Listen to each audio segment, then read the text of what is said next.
lovely jubbly. We're back here with the selection panel, your only interactive way to pick your 23.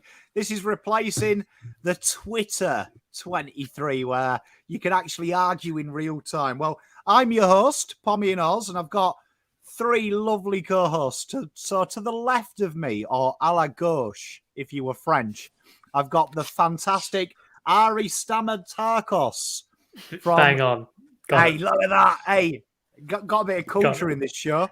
Host of The Rest on Blue Abroad. You also see him in the Two-Footed podcast even. Ari, how are you doing this evening, my friend? I'm very well.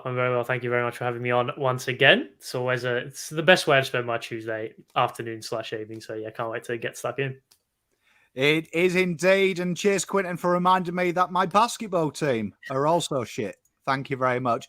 Just beneath me is the legend and the equal co-host of The Rest, but he also has a very interesting draft podcast on the Inner Sanctum. He's a big fan of the underages in the football sense of the word. Nath, how are you doing, Nathan? I'm good. What a sentence there. That is a big stitch up and a half. Yeah, no, I'm good.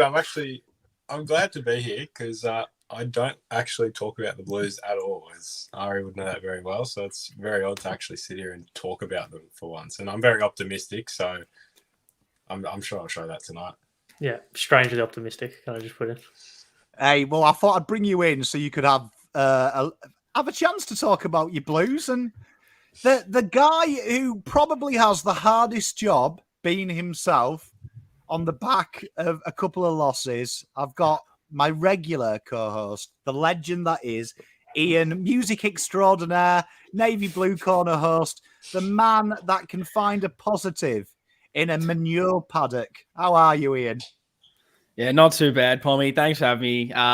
It's I missed last week, so it's nice to be back. You always give me such a big pump up to start this, and it's hard. It's been a tough time to be trying to stay positive. I feel like I'm losing hope a little bit, but we're back again here to pump things up for sure. It's a tough one, isn't it? We've had a rough week, and I suppose, unfortunately, we should get into it. So let's take a look at Mr. Voss's 23. So how we start the show, chat and selectors. We'll start with Ari. Ari, obviously, no, I hate to do it, but I'm going to have to say it. Not the result we wanted. Yes, unfortunately not. So from a team selection standpoint, was there anything that stood out that you felt cost us the game? I wouldn't say cost us the game because I don't think there could have been a 22 that we picked. Like, I don't think it was the 22 that we picked lost us the game in that sense. But I think the main one is Hewitt being the sub kind of intrigued me. And obviously Ed Kerno's inclusion was obviously to tag Nick Dacos. And you can speak about, obviously it wasn't Dacos' best game by any means. He had a pretty good first half. Second half, it was not that good. But, I mean, it's Collingwood are quite clearly a team where you don't have, it's not Dacos or nothing. So, yeah, we got that right, kind of. But I think the 22 was, if you're looking at the names on paper, there really shouldn't have been anything. There's nothing majorly concerning on my end. I liked the inclusion of Boyd. I thought he was good, and he showed us what we have lacked in terms of that kicking out distribution from day 50. But yeah, Ed Kerno's inclusion didn't really offer anything on the offensive side, and Hewitt being the sub was a bit of a kind of intriguing selection to put it that way. On the sub, Ari, and chat as well, answer this. Do you find that we are probably the worst club in the league at how we exploit that sub rule? Because I would have just thought, looking at all the other teams that have had some success stories with the sub, it's usually something that adds a different dimension. George Hewitt, I would say we've got 5 players on paper that can do George Hewitt's role. And he was replaced for a guy that is the antichrist of George Hewitt. So do you think that's something that Carlton should actually have a look at? Well, it goes back to that thing that we've said countless times, and it's been said countless times on the show before. It's, can our midfield work? It's a lot. It's very one-dimensional.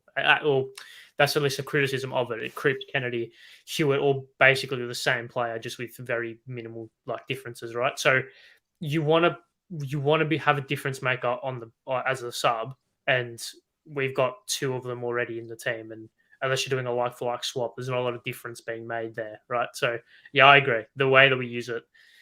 I mean, I would love to hear. I don't know if Voss actually explained it in the press or post game, or if in any interviews. But yeah, that's confused. Yeah, it was confusing. I don't think we do it that well, and I think we've shown this year that we still have a lot of work to go in that department at least.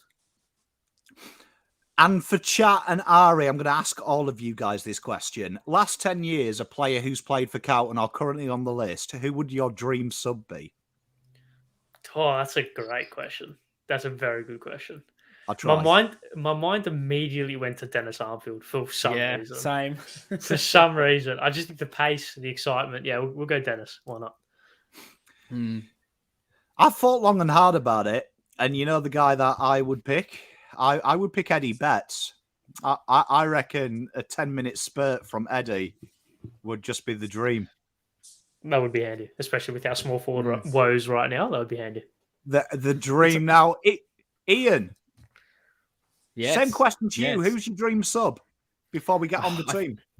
Yeah, I think my mind immediately went to Dennis, and like I like the Eddie Betts shout, but I think the problem at the moment is any of those guys that I'm thinking of that were really, really good. It's like, well, they're probably starting in our team at the moment, so that's not great. So I'm trying to think of someone that isn't necessarily 100% nailed on first teams. That's why I immediately thought Dennis for just absolute chaos coming into that game. Or I don't know, even like, again, he'd probably be in the team, but even like a Andrew Walker wouldn't be too bad, or Chris Yarran, like throw about 30 blokes in there.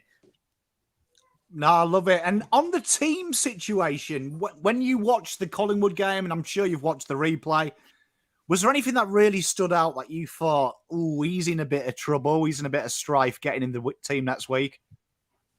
I mean, there's definitely a couple. I think there's just so much lack of form by a lot of people. I think the defense was a bit of an issue. Obviously, like Young and Wiedering, I think struggled again. Wiedering in particular, I thought was really down. Even you can throw McGovern into that. I think the tools in general, we're not getting enough out of those guys.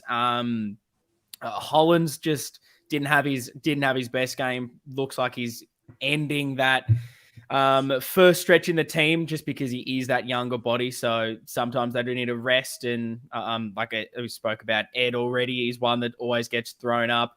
And then, yeah, I mean, there's just so many issues. Like small forward still isn't great. Like, unfortunately, at the moment, it feels like there's like 10 to 15 names of this team that you could almost throw out to change it up. And that's probably kind of shows you where we're at the moment. I feel you, and I feel you. Nath, dream sub. Well, yeah, I would go with Andrew Walker, 100%. I loved him. He was just one of my favorites growing up. He was. I have that picture framed with that, that fake signature in my room. So it is a iconic moment. But no, I loved him, and could go forward, could go back. Just versatile. Did it when it mattered. But that's probably the one I'd put in. Mate, there's some good names in chat as well. Do you remember Andreas Everett? Oh. I remember believing that he could be what Charlie Curnow is now, but bigger and more Russian. I'm pretty sure he was a leading goal kicker one year, which yes, he was. Yes, alongside Matthew Wright as well another year. He'd be handy right now, considering our small forwards don't really kick that many goals. I do remember doing the team of 2020 with Terry, the team of the decade.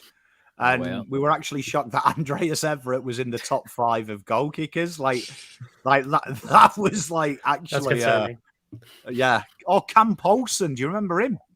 What a super sub he'd be. I've tried to forget. Yeah, please no. Best looking player in the league, I've got to say, is Cam Paulson. He's a good looking boy. Nath, the team last week, what stood out to you that was lacking, if anything at all? And potentially something that we can fix as well. Well, I don't know. The biggest thing for me over everything is just the fundamentals are pretty shocking at the moment. Like generally, good kicking, good football. We can't do that for the most part, and I don't think it matters who you have on that field. If you cannot nail the fundamentals, you'll never get anything right. Which is just the most obvious issue. I guess probably like we've mentioned previously, Hewitt as a sub was quite odd. Didn't really think that was a great move, but it's probably the small forwards. It's just not working at the moment. I'm not sure what it is, because it did work at times last year. Like it just feels like there's a disconnect there. If there's only a couple offensive moving patterns going forward that just don't suit them, which it feels like there is. But I don't think it's an indictment on the way the Smalls have been playing. I just don't think the way we're playing is suiting them at all. So I don't know why we're still forcing these Smalls in our team if they're not able to make an impact. Get guys in who will make an impact and get on the scoreboard, and they're not getting the opportunity to do that. Mate, I think it's a fair call. And some great names as well for the super sub in chat. I think it was Rio here. Mark Murphy. Oof. You could see Mark Murphy coming in, couldn't you? Especially if it's MVP Mark Murphy. Imagine MVP Mark Murphy just straight off the bench, pinging passes for banter. Just silky. 2011 Mark Murphy would do wonders in our team right now. Jesus. Jesus. Oof. Wow. We've talked about last week's team. We'll go in reverse order from last week. We'll pick on me first. Pom will go first. So I thought long and hard about it. Last week, I was pro give them another chance. They've broken my inner fabric of my well-being. And I think it's time now to let's make some structural changes with an air to maybe trying to sort this out. So before you pick on me, chat, give me your initial vibes. But I've gone Newman, Wheater in Kemp. McGovern has dropped out of that little back pocket in a set position because he's been woeful last 2 weeks. Doc Youngsard, Akers, Cripps, Cottrell, Hollands has got a bit of a rest. I've gone a half-forward line, and I'm going to explain it in my bench. But Akers, Cripps, Cottrell, Walsh, Kerner, TDK, Durden, Mackay, Owis, Pitternet, Cherry, Kennedy, interchange bench being Boyd, Dow. I'm back on the Dow train. I will get him a ceremonial farewell. Paddy Dow, Jesse Motlop, McGovern, with my Fish being my sub as my impact player, right? Now, my half-forward line, Mitch McGovern's there because I actually think Carlton, and I know Rio will agree with me here, I think it's Rio who always petitions this, they slung him up forward. I think that half-forward position is a nightmare, someone to mark. Saw TDK work around the ground really well in VFL. Played a little bit of half-forward, which I really enjoyed. But more importantly, he's the exit ball out of the wing. So it means Mackay and Kerno can stay forward, which I think is killing Carlton at the moment. Last week, there was a few times that you saw Mackay and Kerno at the same contest on the wing. And should they have marked it, there's nowhere to go. Motlop was a question for me, but I'm willing to give him another chance. But that is the team. I think that team there has got something that can really hurt them. Because Sydney are playing with, Will Gould's their tallest player now down the back. And I don't even believe he's a real human being. So, to the floor. You can ask questions about my team, but I have dropped the axe this week. Very nice, mate. Very nice. I like the ruthlessness. It's refreshing. Yeah, and I was ruthless. Like no Sauce. I knew that was going to come up. Problem is with Sauce, half forward, he needs to kick goals. If he's in the team at the moment, he's in the ruck, which I don't like it.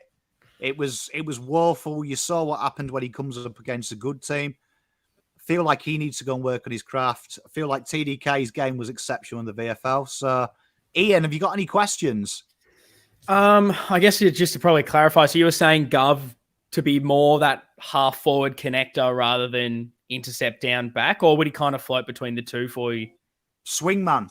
So, I want to be able to have that option, throw him in there, give Kemp the role. When I've tried to get a mind of, if I was picking the team, I'd be thinking of 2024 now. Kemp is going to be that intercept forward. Defender. He's going to be it. McGovern isn't going to stay there. So keep him, give Kemp it. Give Kemp the role.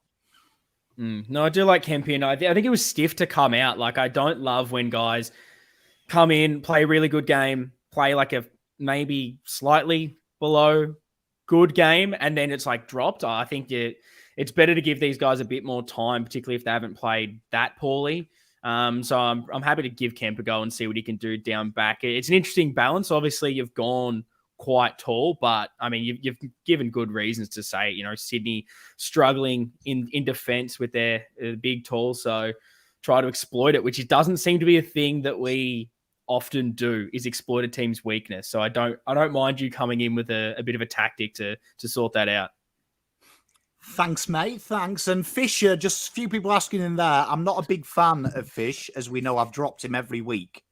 So I am bringing him back.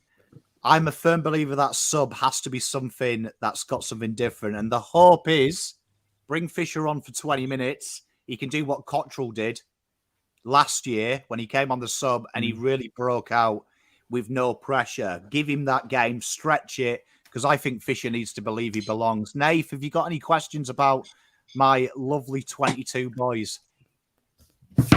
I'm not sure I do, to be quite honest. And I like the Gov move, which I did the same thing, which we'll touch on later. I just think it's the right way to go. But I'm always like a big fan of, if you put a player, when I think who was it, Geary, in 2020, where they put him up forward, they know their craft so well. When they do the opposite, they know what to do in order to beat their opposition that plays their own role. So I feel like Gov, taking back to that 2017 Adelaide days where he was plucking them everywhere in the forward line, and I think it will work well. Yeah, mate. And the only person I thought I could bring in was Binsey. I see Peter ask about that. I flirted with the idea of having him as a sub. I did flirt, but I figured give him another couple of weeks. I don't like the idea of bringing him straight in a game that we have to win. Just at the moment, I think he's ticking along nicely, but that's the team, and Dowell's back, so I'm happy. I'm happy that we can get Dow in. Bit of foot speed, bit of change up, and you'll see I've dropped Hewitt. That the love-hate relationship between me and Hewitt continues. So we'll see how that goes. Let's pick on Nathan. Nathan, take us through your team and chat. Any burning questions for Nathan? Throw them out there. Well, I'll sort of start with my ins and outs. Brought Marchbank back in, but I guess that replaces McGovern, who I want to see put in the forward line. I do think we just need that extra marking target, and that it just puts more pressure on Sydney's backline, which is what we'll need. I mean, they're decimated in the backline. Why not put as much aerial threat and forward threat as you can? So that was my decision behind McGovern going forward.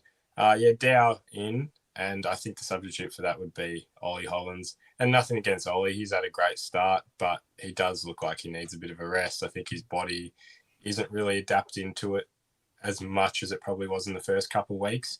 I'm hoping with Ollie that he'll become what Mitch Owens has become in his second year, that down the line, give him the off-season to work and build up some size, and he'll come back much stronger and much fitter and sort of gain a lot more athletic ability than he has now, and he's already really good at it. Silvani out. I'm not a Silvani hater, but I'm looking at form, and he hasn't performed very well. I think he needs a spell for a bit, not sure for how long. Fisher comes in, and I put him in for speed more than anything. Sydney are a very fast break team, and you need people who are going to be able to push back quickly off the rebound. So Fisher comes in for me. Ed Curnow moves to the sub. I'm not really sure why he's still in that 22. Well, why he was in that 22 last week, at least. I'm guessing with Hewitt having that time management, that's probably why. But Hewitt moves back into the starting 22 for me. Just trying to remember if I did any other moves, but I think I've taken Durden out, and purely because the smalls aren't working. Why force it? You've got another tall in McGovern. You've got Fisher that can move up and down and provide us an extra small. So nothing really against Durden. It could have been Motlop as well. I feel like those two are very interchangeable, but it was Durden out. and just move Fisher up up and down a bit more. I just want to see a bit more speed. That's probably what this team has lacked at times. But also, like I said, the fundamentals have been so equally poor that you can't even focus on tactics when you can't get the most simple of skills right. So, yeah, that's my 23. Ian, any questions for Mr. Nathan? Yeah, no, I do like it. If I have one, I'll go probably looking at Marchie. Like, I like the idea of it, and I think ready to go Marchie makes sense in that role. Do you think he is slightly underdone to throw in straight away? And I guess, like, what was your thinking between maybe him and a Kemp to take over from Gov's spot? Yeah, it was tough, and I'll be honest, I forgot Kemp existed when I was doing this, and I feel like now, in hindsight, I definitely would have put Kemp in over Marchbank. I think Marchbank probably is a little underdone, and I think overall as a player, Marchbank's probably the better player. Yeah, I don't think he'll genuinely get selected this week. I hope Kemp, and I agree with what you said as well. I don't really like that Kemp got dropped when it wasn't really a terrible game, if anything. So it was a tough call, but Marchbank, I think you've got to put him in eventually. I see this as a week to do it. Unless he's underdone, obviously. You can't put him in, but yeah, no, now in hindsight, I say Kemp, definitely a 50-50. Yeah. Ari, you're used to picking on Nath on the rest. What are you picking on here? Well, there's no Jack Silvani and no Tom DeConning. Who's second rucks in this game? Pitto, mate. Pitto does it all.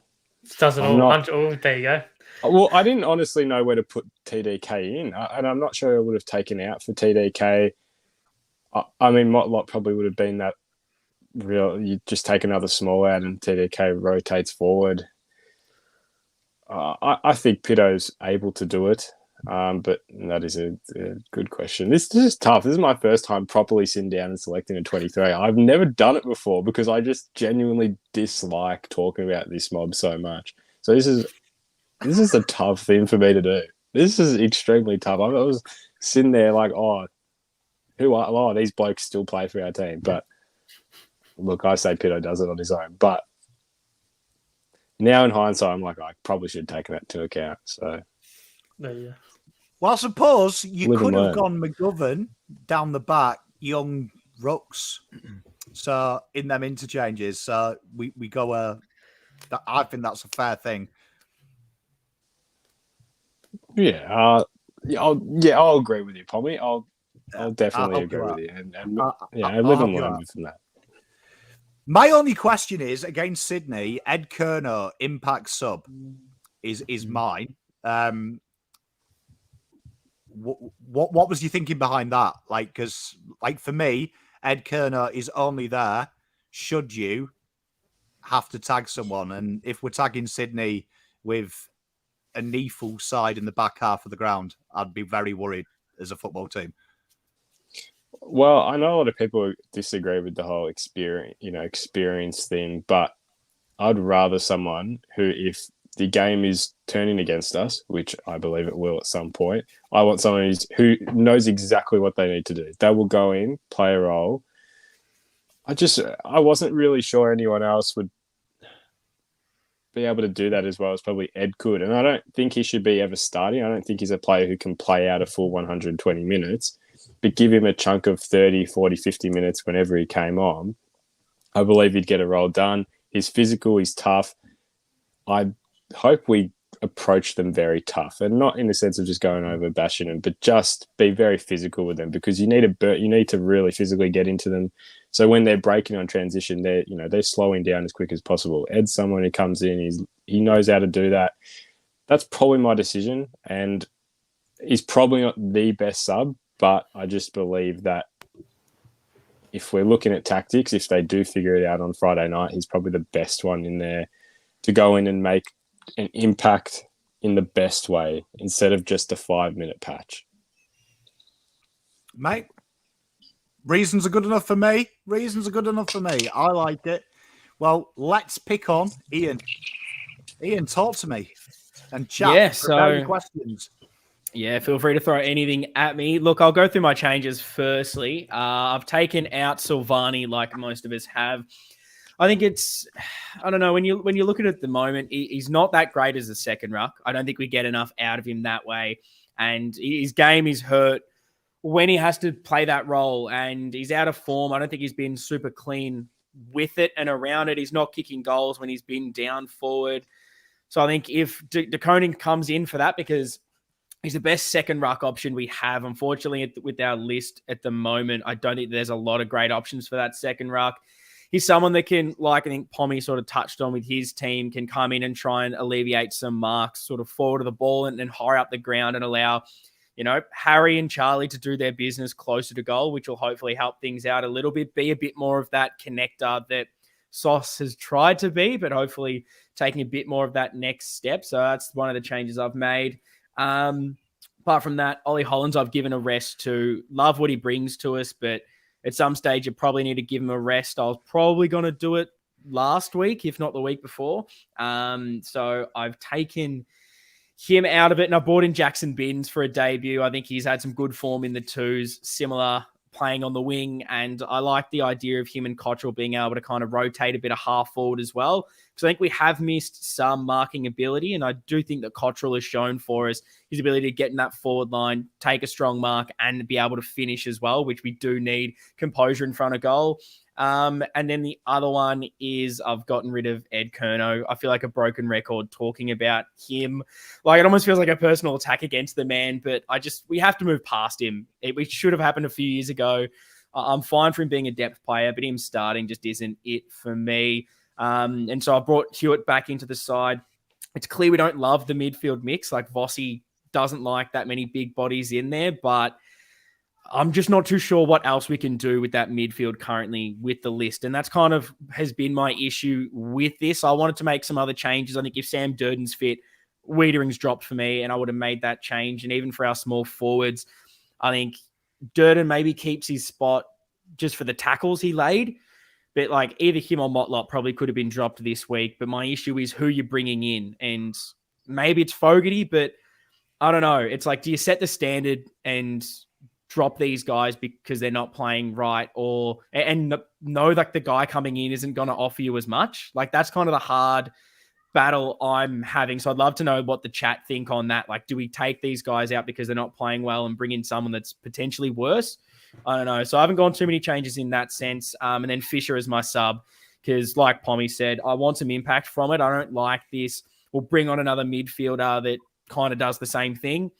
Like, Kennedy was good at it, but he should be in that starting team. And unfortunately, again, for our list, I just don't know who else is coming in that can somewhat impact a game. Fish hasn't been in great form. I don't know how much form he's going to get in the twos. I feel like he's weirdly a bit confidence player, so maybe this will spark him interaction more than anything else. But I like a forward of the ball player to come in, half forward or a goal kicker. And I know Fish isn't in form, but I don't know. I feel like our options are slim with the sub at this stage, and I'm almost hoping more than anything else that Fish can turn it on. Well, I mean, what I want to ask you, Ian, is, Dow, and I'd love to know chat as well. I'm a firm believer like you. It's not a personal attack on Ed. I just don't think Ed can play unless there's an injury in the midfield, and it'd have to be an injury. I think Kennedy's proven in his career this year, when he has been asked to do a run-with role, he's been very, very successful at it. So I think Kennedy is the natural successor if we want to do that. Dow, what about Dow as the sub? Like, his form can't go unnoticed. Is that something maybe we could look at? Do you think? Because I agree with Fisher, a confidence player. I don't think he's going to get it in the VFL because he is a class above them. It's almost Nick Graham in the VFL now, where you can see he's too much better than them. It's the step up. Would Dow be something you'd look at? It's an interesting one. It's so hard to know what the balance of the midfield looks like with Dow as a sub. Like, look, I've been, like, if we go to the early episodes of the selection table, I was calling for Dow to come in because the midfield mix wasn't working. Make a change with a guy who's getting 40 every week in the twos. And I don't know. I don't mind him getting an opportunity at some stage. I think you've got to reward it at some time, particularly when what you're attempting isn't working. And we've seen Kennedy come out. We've seen Hewitt come out. We've seen there be injuries. And Daniell, for whatever reason, the club don't like it. So I don't know. Maybe that is an option to. You don't have to worry about him too much because he's not starting. So you don't have to stress. You can just, okay, if we need to for a quarter, bring him in as that clearance burst player. And maybe that could work. Maybe that is something, if at the moment, the way Vossi's doing it is bring that other midfielder in as the sub. I feel like him being that clearance specialist in a way could actually help us. It's not a bad shout. Lads, any questions, Ari? Any questions on this team? No questions on my end. I like Bins. Spoiler alert, I wasn't brave enough to go with Bins, but I do like it. Fisher as a sub, I agree with all the points made. Apart from that, I think it's all good. I agree for the most part. Yeah. Was swinging the axe on the Silvani train as well. Nath, any questions, my friend? I guess the only question with Bins, right? And with first gamers, I sort of asked this question about like with any, if he has not such a good game, do you axe him the next week? Because I have this whole thing where it's like, well, you don't want to cut their confidence too early in their career. You know, how many games do you give them before you say, okay, probably another rest? What's your sort of opinion on that? Yeah, I feel like I'm similar to you. I don't like guys coming in for just the idea of bringing them in rather than having like a plan to develop. It's something we've struggled with. And I think if you bring him in for 1 week and he plays poorly and you get rid of him, it just shatters the confidence. So I'd be going, okay, you've had that form in the twos. Hollands just needs a little bit of a rest, just needs to get that confidence back up and build himself back up for the second half of the season. So this would be my run of, okay, here's, 3-4 games, give it a run. And by having Cottrell in that team as well, it just allows him to not be thrown under it as much as maybe Hollands has, being that pretty much other winger opposite Akers and not having as much support. I think it kind of allows him to settle in a little bit more rather than being thrown in the deep end, even though the Sydney game is obviously big and this stretch is quite big. So maybe that's why you don't take the punt on a Bins just yet, because they're must-win games. But I think having other rotations and other players around him and sort of sticking to him for a month or so is how I'd go for it.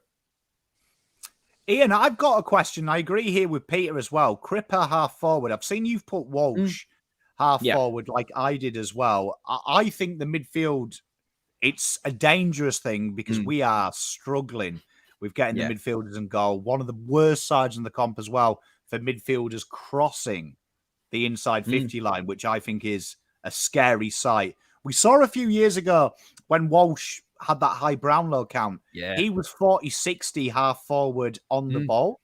Is that something that you think as well with Cripps? We haven't seen Cripps be that third target as well under Voss this year, where last year where he polled the majority of his Brownlow votes, that's where he is. With this team, is that something that you try and fabricate, that third, with Jesus not being there, start building the versatility of Cripper, Walsh, and start floating them through there to try and get them goals? It's not something I honestly thought of with Cripps, but you kind of raise it and it makes sense. It's odd that he hasn't really been down there because, I don't know, he hasn't been in the greatest form. I don't think many have, but why not chuck him down there as an option for a little bit and see if maybe he can snag a goal and do something and get a bit more of the confidence up. And I'm all about versatility and rotating guys. I think the more you do that, it makes it harder for the opposition to defend, because if you're just constantly changing things, it's hard for them to adjust. So I like Walshy on that half forward line, sort of making those C-shaped runs around. And he does need to hit the scoreboard more, because I think in his better year, the best year he's had for Carlton, he was hitting the scoreboard and becoming a bit more of that mid-forward exciting player. But I like the idea of a Cripper as a target down forward, because the moment it seems like it's like, okay, Chera will go to half back. Kennedy was down back as well, and we're just putting guys on the sub because we don't know what to do with this midfield. Yet the most obvious one is probably like Cripps or Kennedy forward as a marking target, and we weirdly haven't used it this year to alleviate anything, which is maybe kind of interesting that we haven't done it, but I feel like it's worth a shout. Mate, I love it. And we'll finish with young Ari, and might shock people in the chat. Absolutely no Plowman. I thought this was the week. No lucky Plowman, unfortunately. But if Jacob Woodring has one more bad week and I'm on the show next week, then all I'm saying. But no, I'll start with my ins and outs as we have done. I've got Silvani out, De Koning in, pretty much straight swap in that regard, higher forward, and also if I say Jack Silvani attempt to participate in a ruck contest, I'm going to be very angry. So that's for that. Ed out for Fogarty. I think am I the only one who has Fogarty in the team? I just think Fogarty's tackling prowess is something that we've lacked. The pressure inside 50 and the ability to actually get numbers to a contest forward or center is something that we've heavily lacked. So I don't think he's the best player. I don't think he's going to change our fortunes by any means. But I think having him as that almost fourth small forward and can maybe go to into a half forward role and just being a player that can actually get to the front of a contest and tackle and pressure, I think we desperately need. I've flat out dropped Mitch McGovern, and I've brought in Brody Kemp, pretty much straight swap in that regard. I say Gov's weird because I actually do rate Gov a lot, and I think his closing speed's very good. His ability to do like the flashy stuff at times is pretty good, which I know isn't exactly the best thing, that isn't exactly a necessity, but I just think the fundamentals let him down on Sunday, and I don't think we can drop Wiedering. I don't think we can do that. I don't think that's ever going to happen, especially now. And I think if we're going to make a statement, I think Sauce is definitely a statement, and so is Gov. So I think they're the two statement players that I would drop, and then I've put Hewitt back into the team. And I have moved Ollie Hollands to the sub, as he's given my like rest / break thing, kind of maybe keep him as a sub for a couple of weeks, keep him in and amongst the AFL, keep him in amongst the team, make him go through the motions of game day, but doesn't have to do this strenuous 120 minutes working. Come on, make an impact, and he is that difference maker. He's that difference maker in our team that Hewitt, I should say, wasn't on Sunday. So yeah, that's pretty much the gist of my 23. I love that as well with the fog call, because obviously, like Ian touched on it, do you maybe lose a little bit of talent and ceiling of, say, a Motlop or a Durden or someone like that he's going to absolutely kick ass? Or do you go for reliability? And you know what Fogg's going to do is he's averaging, I think it was 6.5 tackles, playing at high half forward and on the ball. At least you know he's going to nail that inside 50 pressure. You know he's going to do that. He might not kick you 2-3 goals, where Motlop might get off the chain, Durden might get off the chain, or Jack Martin might get off the chain. You do know, though, you can plan that Fogg, he's going to see someone, he's going to hit them, he's going to tackle them. Like Chill says, 8 tackles this week. Is that something that when you're picking the team, you look at that you can find some actual guaranteed output as opposed to this mythical ceiling that Carlton fans and the media like to talk about?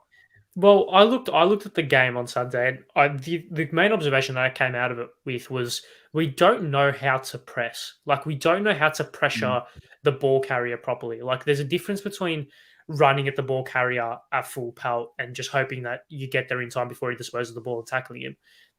There's a difference between that and actually intelligent, kind of structured pressing and structured pressure on the ball carrier. I think Fogg has shown that he has the perfect mix of both, has the perfect mix of the kind of, like Corey Durden has this a lot, this just ruthless pace and the ability to just run through a bloke, but also having the brains to kind of know when to do it and where to do it and how to do it. So I think that is a big area we need to improve on, and I think Fogg can bring that in spades. So yeah, that's the main crux of that inclusion. I love it. Ian, any questions? Not necessarily. I think, the Fogg ones, you've got the balls to do it, which I love, and same for dropping Gov, bringing in Kemp. Those are the things I was looking at, but I didn't end up doing it. And I think it's interesting with when you take Motlop out of it and you then pair Fogarty and Durden together, those tackling beasts. And while my first thought was should he just replace Durden so you've still got the flair of a Motlop? But I don't know, maybe that's what our forward line needs, because how many times do we struggle to keep the ball locked in our forward 50? It feels like teams just walk it out. Like kick-ins is horrendous the amount of times an opposition team will go coast to coast and get it out within 2 kicks. So maybe that is something we need, if that just incredible pressure from Fogarty and Durden and a few others around it. And even though they're not massively known goal kickers, maybe that pressure would then allow the goals to come off that, maybe like a bit of a Richmond at their peak, getting those guys to just continually press and go after the ball carrier. So it's an interesting one. I like that you've made some big changes, and yeah, I can't say much against it. Yeah, I think quickly with the whole bringing Foggy, and I think the reason why I think forward pressure in this game, and I think being able to sacrifice a little bit of talent, is because obviously Sydney are so heavily depleted down back, right? They're like, it's going to be maybe Tom McCartan, maybe, and then Aaron Francis playing on Mackay and Kerno, right? And if it's not McCartan, it's either Robbie Fox, Nick Blakey, or Will Gould, and none of them are key defenders. So I like the way of beating Sydney is clear, in my opinion. That's also another reason why I've kept Kennedy and Hewitt, is because I think we can beat them up in the middle. I think despite how poor our midfield has been at times this season, I think that's an area in which we can get on top of them. If we can beat them up in the middle, get the ball forward quickly to our 2 talls, they're gonna at least half every contest at the ring, because I don't think Aaron Francis is beating Harry Mackay in a 1-on-1 contest just quietly.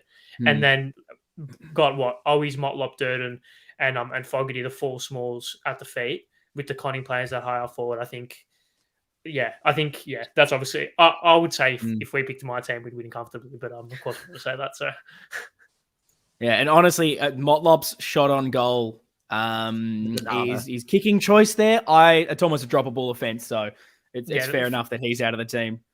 Fair. That wasn't great. 2 great questions coming from chat. The lovely Zenab. Sard has dropped off this season. You mentioned the forward pressure. Something I've noticed in the back line, and it was part of the reason that I kept Boyd in there, was trying to get someone to get the ball out there. Has anyone else noticed that Sard doesn't seem to have that license to take that handball and stream out? There was some great footage, and I covered it on the review, where Doc is actually pointing at Sard to get the players to pick the run. And the players totally ignore him and they go along. But he's still doing that diagonal run across the ball carrier, almost screaming for the ball so he can run to that first line of defence, which was so successful last year. Is that a cross between, do you think, chat and the panel? Do you think that's because he's been targeted and tagged? Or is that really a structural thing from the coaches that they don't want to do that anymore? What do you think, Ari? I think it's a mixture of all of the above. I also think Zach Williams is a big kind of issue for that as well. I think with Williams in the team, he can provide a little bit more security, that like calm head in that defensive 50, and can distribute, which allows Sard to get off the chain a little bit. We saw Zach Williams as well last year. His ability to be a more defensively minded kind of halfback or back pocket and be more of a lockdown can help that a little bit. Look, you can point to Sard saying he's had a bad year. I do think that he hasn't been as good as what he was last year, but I mean, pick out 20 or pick out 19 of the 22 listed in the game on Sunday, and they're probably having a down year comparison to last. So I just think it's a trend that's been kind of consistent throughout the team. I don't think it's anything that is, oh my God, Sard's having a bad run of form, something's wrong. I just think it's a consequence of us not being as good as what we were last year. I love it. And Nath, have you got any questions for young Ari's team? A chance to fire back? Oh, no, I'll fire back on the other show tomorrow night because you can't tip for shit. But thank you. But no, I do like it actually, which is interesting. But no, I do like the way it is very small. I was the opposite. I just thought because the smalls aren't working, I don't know why you keep persisting with it. But the smalls do have seemed to work against Sydney. We saw it last year, and we saw it the 2021 year. I think the game where Eddie kicked a few. I think so. The smalls do work against Sydney. Fogarty's a good inclusion, and pretty ruthless with your outs. So nothing to really rebut against or negatively criticize anything else. So I like it. Well, Ari's got a lot of love for the Fogarty thing, but now we come to the exciting part where we actually pick the team. So we've done it a bit different. What I've done is I've tried to make this a bit more exciting for us. So we're going to go line by line, as usual. I'll save someone. Ari will save someone. Ian will save someone. Nathan will save someone.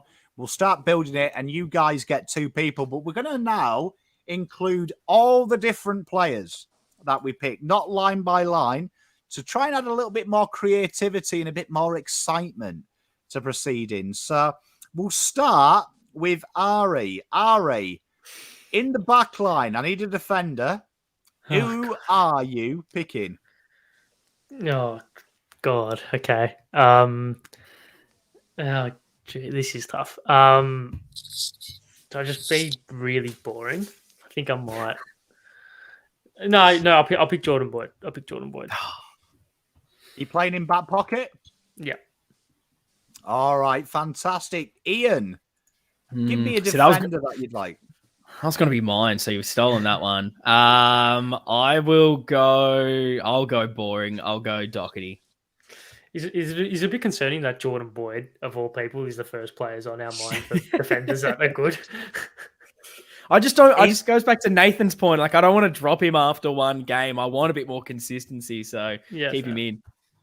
So with Doherty, are you playing him halfback? Halfback, yeah. Start him there. I love it. And Nathan, who are you saving?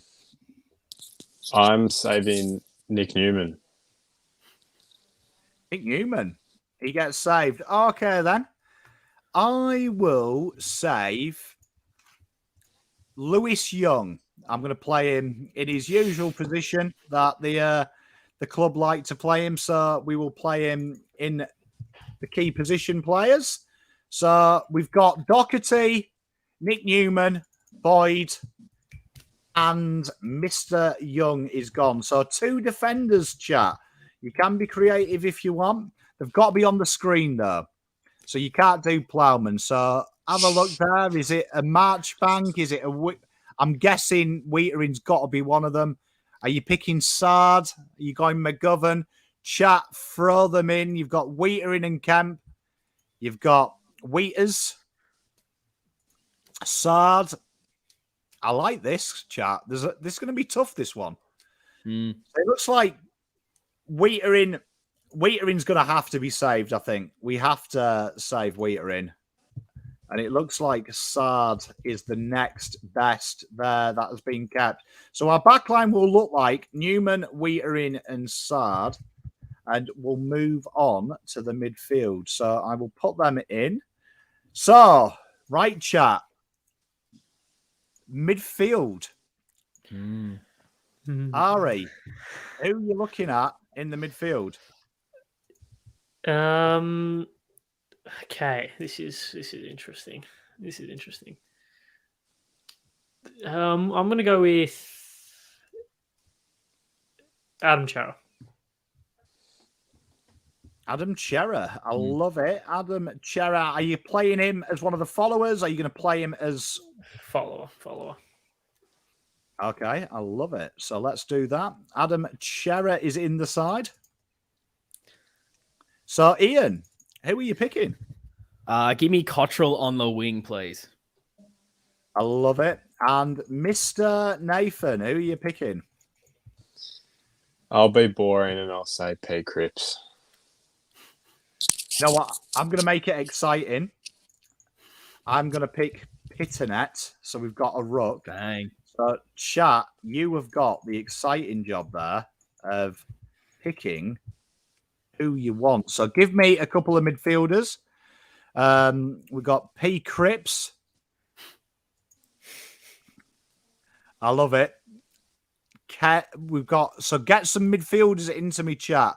You've got quite a few there as well, because the only midfielders that have been taken or followers are Pitternet, Chera, Cottrell, and Cripps. So you've got some leg room there, haven't you? Really? We haven't made any bold calls yet. I like it. Which is weird for this, because usually at this stage we have got a few people in this team that you're like, oof. Be interesting to see who the chat like on the wing. Is it Akers? Is it Hollands? Is it Bins? Who's it going to be?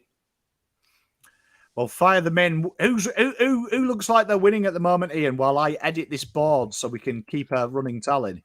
Oh, it feels like I'm seeing a lot of Walsh and Kennedy at the moment. I'm seeing Dow, actually. Dow is getting a hot run late. This is interesting in the chat. It's almost a three-way tie between these three. Walsh, Surely and Kennedy. we've got to pick a winger, right? And does Walsh count as a winger? Well, chat, it looks like Dow has won it. Walsh and Dow. So are we playing Walsh on the wing, chat? No, let's play down on the wing for the culture. Nah. Well, I think we've got to put Walsh on the... I suppose, though, we've still got the interchange bench, but we'll do it as we've named it, as the rules state. So we've got Kennedy and Chera are on the ball. Walsh goes to the wing. I actually like that because that's... I think freeing him up is a nice little sexy little thing. I really do. I think that's the way forward, to be honest. Let me make sure I've got this. We have got this right. So I'm going to throw you an updated one. Should come up on your screen any second. But while we're doing that, Ari, give me... Matt Owens. I'm guessing you're playing him in the pocket. Yep. And it's not even a question. Mr. Ian? Where are you going? Maybe this is rogue. I don't know. Give me De Koning on the half forward, if I can. Yeah, I like it. Nathan, where are you going? Have we said McGovern yet? No. McGovern on the half forward line. Oh, this team boys down forward. Well, it'd be rude if I didn't pick Charlie Kerner, wouldn't it, chat? It would be rude if I didn't pick my boy. So Get Kempy in the pocket. Let's go big.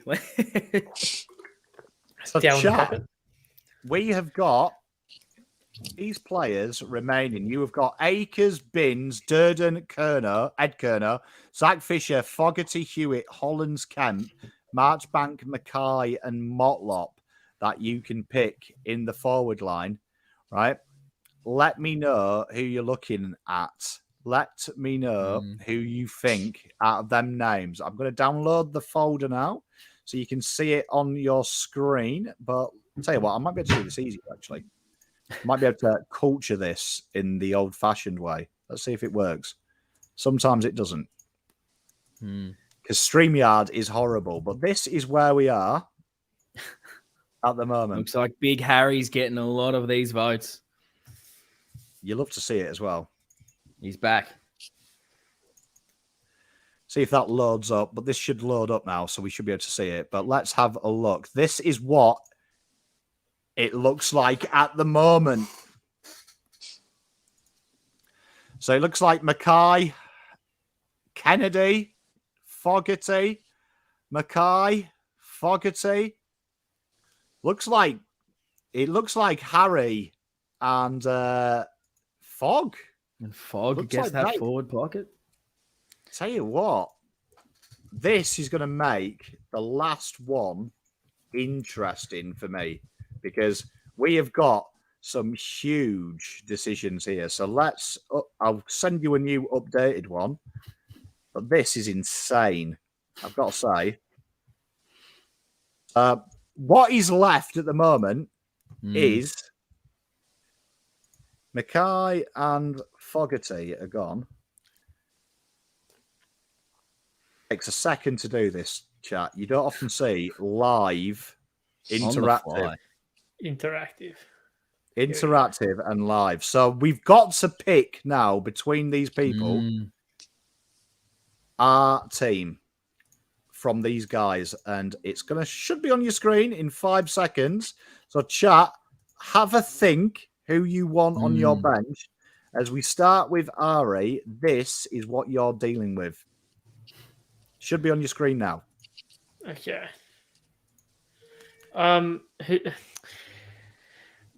Just because I don't think this. I don't know if this is an insult or not, but I don't think the audience are going to pick him for whatever reason. But the fact that Sam Walsh is starting on a wing annoys me. So Blake Akers, please.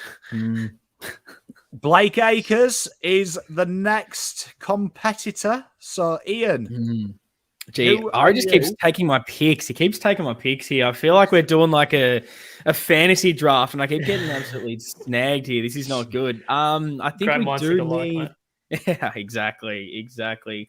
I'm looking at this forward line, and we've gone with some big boys. So I feel like we probably need someone with some pace through there.